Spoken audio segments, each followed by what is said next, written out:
Builderall team. In this video, I'm going to show you the brand new Mailingboss. So let's start off with the screen itself and show you what things are on the home screen or the default screen in Mailingboss. The first thing I'm seeing is a blue card, and this is where the last subscription list that you created shows. That'll be the first thing you see when you open up your new Mailingboss dashboard. You also see a way to add a subscriber list right on the screen, and you see a way to add a new campaign right on the screen. We've also got some new menus, so let's take a look at the left-hand side, and we can see that we've got several items in this menu, including looking at pricing plans that are available if you want to go over your 10,000 subscribers. You can also look at your subscriber list, your email campaigns, the different templates that are available in the template gallery. You can connect a domain and verify it in Mailingboss right here. You can get your API keys, you can work with automation, and we've even got an integration key. The next thing I want to show you is one of my favorite buttons, and that is the Mailingboss icon right here. Anytime you're working in Mailingboss, if you want to go right back to the dashboard immediately, all you do is click this button and it will reload and take you straight to the dashboard. So you can start again at the very beginning in Mailingboss.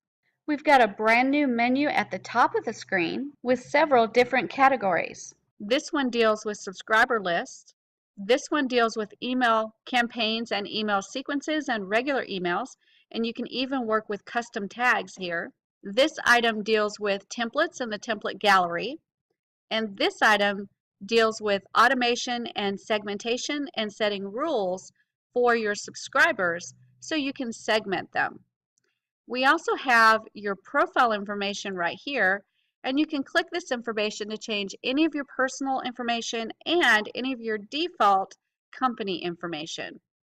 This icon will show you your account usage, including your sending quota, the number of lists you have, the number of campaigns you have, and the number of subscribers you have.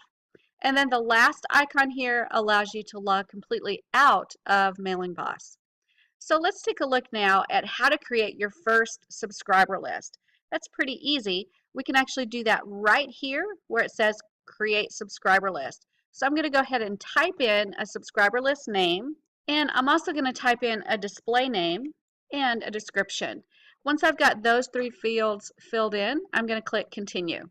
And now I'm going to enter the general data. I've already put in the name, the display name, and the description. And the next thing I need to decide is whether the opt-in is going to be single or double.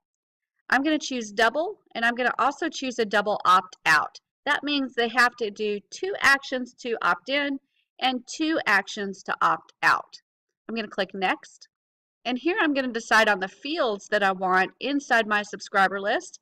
I want to collect their email and I want to collect their first name. If I wanted to add more fields, I could add them right here. I'm going to stick with the way it is right now and click Save Changes. And now I'm taken into the first email to edit. This is the subscribe confirmation email. I can configure the email the way I want it and then click Save and Next.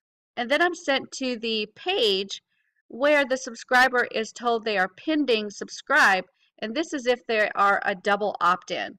So I can make any edits that I want to make and then click Save and Next. The next item is the email for unsubscribe confirmation. I can make any edits that I want to make and then click Save and Next.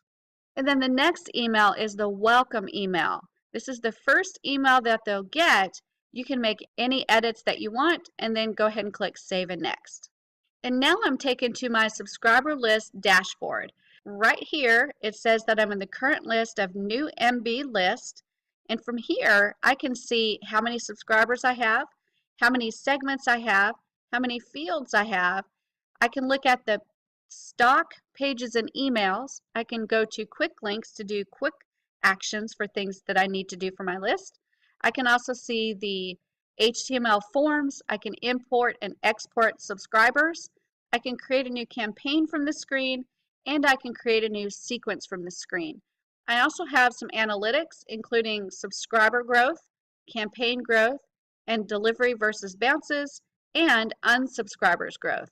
I have already added my first subscriber list. Now I can go in and add my first email sequence. To add a new email sequence, all I have to do is go to this area and choose Create New Sequence, and I'm going to go ahead and name it and click Continue. And now I'm going to make sure that the name is correct. I'm going to make sure that the list that it's attached to is correct. And I don't have a segment to choose yet, but if I did, I could choose this segment here. I'm going to click Save and Edit. And now I'm editing the emails that are associated with this email sequence. So each of these email campaigns that I have, I need to edit in this sequence, and I can choose to edit just this one, or I can even add a few more. So now I'm adding a couple of emails so that I have a 3 email sequence. And now I can go into each one of these emails and edit them and determine exactly what day that these emails will go out to the subscribers. Once I've configured all of that, then I need to make sure that I activate each email. So I'm going to click Activate, and I'm going to click Activate again, and Activate again. And now I've created all of my emails, I've edited them and got the content in there that I want, and I've activated them so they're ready for my subscribers. So once I've done all that, I just click Done. And now I have information about my email sequence, including all of the emails that are there, and I get some analytics that will start to fill in once I get subscribers on this list. So I'm going to go back to the dashboard, and I'm going to choose to go into my subscriber list, the new MB list. To do that, I just click the Overview button. And now from here, I can do anything else with the list that I want to from this screen. This is the subscriber list dashboard. So as you can see, Mailingboss has made it really easy to go from subscriber lists to email sequences to email campaigns. And then, of course, you've got the automation here, and you've got templates to pull into your emails if you want to make them professional.